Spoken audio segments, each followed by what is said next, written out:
السلام عليكم. اليوم غنتشارك معكم شوربه اللي كتجي بنينه وصحيه كتصلح لهذا الجو، وبالاخص انا عيانه شويه ودرتها ليا باش اللي هكا كتسخن وكتحيد علينا حتى هذا البرد اللي كاين دابا، هذا الريح اللي داير.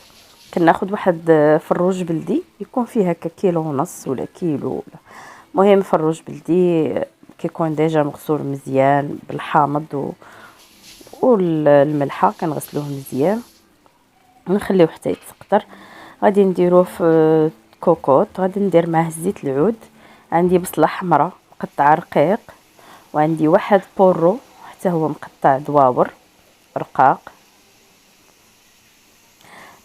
سمحوا لي على التصوير لان كتصور بنتي وكيتزعزع، ما كنتش دايره التليفون في السبوره، والتصوير كيوقف على حساب ممكن عمرت ليا لاكارت.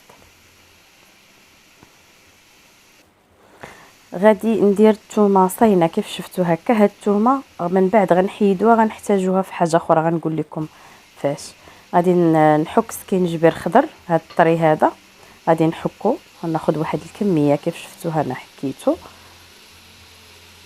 عرفتي كتجي لذيذه لذيذه لذيذه هاد لاصوب، ما غتشبعوش منها، غزاله ماشي بالضروره تكونوا مرض. هكا كنوعوا في الاطباق ديالنا. غادي ناخذ واحد المعلقه ديال الكركم،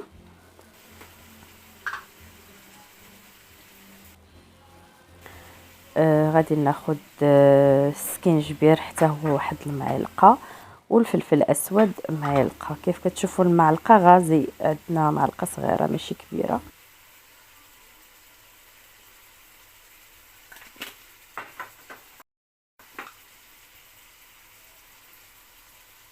هنا غادي نضيف توابل الدجاج، ممكن نديرها في الدجاج او اللحم، كتكون مخلطه فيها جميع المنسمات.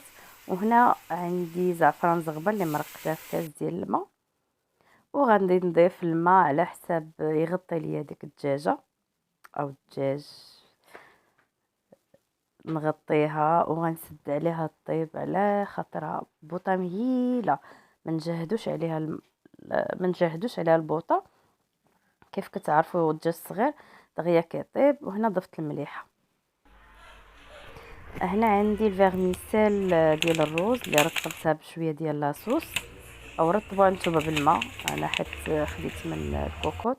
وهنايا الواكامي، هذا اختياري، الواكامي اللي هما طحالب البحر، حتى هما غادي نرقدهم وكيجيو بحال الربيع.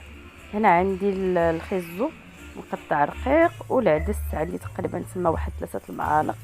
غادي نرمي كل شيء في خطره، العدس والفيرميسيل اللي غنكون بعد ما ارتبط غنقطعها رقيق، رمي كل شيء ونقاد الرواع على حساب لاصوب اللي بغيت. بالنسبه للثومه اللي حيدت راني زدت عليها المعدنوس والزيت العود، ودهنت بها الخبز او الطوست ودخلوها الفران، كتجي غزاله. والدجاج كنشمعوه شويه في الفران، ما كندهنوه حتى شي حاجه، غير ندخلوه الفران ونخرجوه راه كينشف وكيجي زوين. وهذه هي لاصوب، كنتمنى تكون عجباتكم. وسمحوا لي ما قاداش نهضر، ولكن قلت نتشارك معكم هاد لاصوب اللي كتجي غزاله بزاف وبصحتكم وراحتكم. ما تنسونيش من لايكاتكم، وان شاء الله فريقنا غادي يربح هذا النهار ان شاء الله.